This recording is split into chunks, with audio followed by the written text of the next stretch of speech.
اس کے بعد ہرقل نے اپنے ترجمان سے کہا کہ ابو سفیان سے کہو کہ میں نے تم سے اس شخص نبی صلی اللہ علیہ وآلہ وسلم کا نسب پوچھا تو تم نے کہا کہ وہ اعلیٰ نسب کا ہے، اور دستور یہی ہے کہ تمام پیغمبر اپنی قوم کے اعلی نسب میں مبعوث ہوا کرتے ہیں۔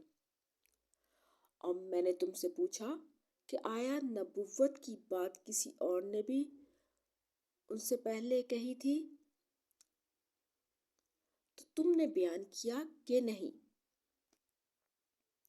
میں نے یہ سوچا تھا کہ اگر یہ بات ان سے پہلے کوئی کہہ چکا ہوتا تو میں کہتا کہ وہ ایک ایسے شخص کے قول کی تقلید کرتے ہیں جو ان سے پہلے کہا جا چکا ہے۔ اور میں نے تم سے پوچھا کہ ان کے باپ دادا میں کوئی بادشاہ تھا؟ تم نے بیان کیا کہ نہیں۔ بس میں نے اپنے دل میں سوچا تھا کہ اگر ان کے باپ دادا میں کوئی بادشاہ گزرا ہوگا تو میں کہہ دوں گا کہ وہ ایک ایسے شخص ہے جو اپنے باپ دادا کا اقتدار حاصل کرنا چاہتے ہیں۔ اور میں نے تم سے پوچھا کہ ان کے نبوت کا دعویٰ کرنے سے پہلے کہیں تم ان پر جھوٹ کی تہمت لگاتے تھے؟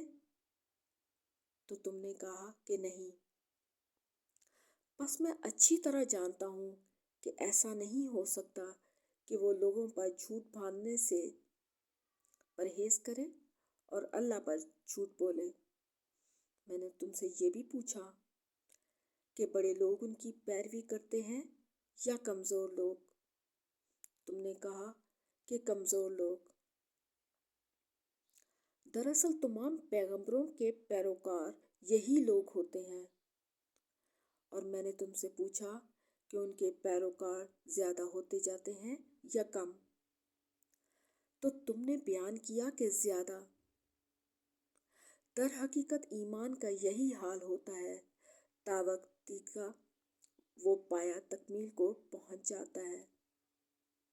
میں نے تم سے پوچھا کہ کیا کوئی شخص ان کے دین میں داخل ہونے کے بعد ان کے دین سے ناخوش ہو کر منحرف بھی ہو جاتا ہے؟ تو تم نے کہا کہ نہیں۔ اور ایمان کا حال ایسا ہی ہے، جب اس کی بشاشت دلوں میں رچ جائے تو پھر نہیں نکلتی۔ اور میں نے تم سے دریافت کیا کہ آیا وہ وعدہ خلافی کرتے ہیں؟ تو تم نے کہا کہ نہیں۔ اور بات یہ ہے کہ اسی طرح تمام پیغمبر وعدہ خلافی نہیں کرتے۔ اور میں نے تم سے پوچھا کہ وہ تمہیں کس بات کا حکم دیتے ہیں؟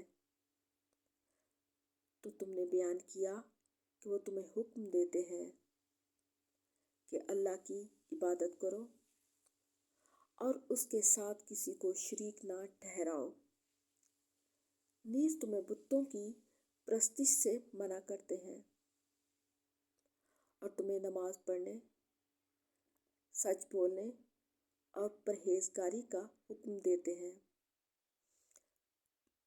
بس اگر جو تم کہتے ہو سچ ہے تو یہ شخص بہت جلد اس جگہ کا مالک ہو جائے گا جہاں میرے یہ دونوں قدم ہیں۔ اور بے شک میں سابقہ کتب کی پیش گوئی سے جانتا تھا کہ یہ نبی آنے والا ہے، مگر میرا یہ خیال نہ تھا کہ وہ تم میں سے ہوگا۔ بس اگر میں جانتا کہ ان تک پہنچ سکوں گا تو میں ان سے ملنے کا بڑا اہتمام اور سعی کرتا، اور اگر میں ان کے پاس مدینے میں ہوتا تو یقیناً ان کے پاؤں دھوتا۔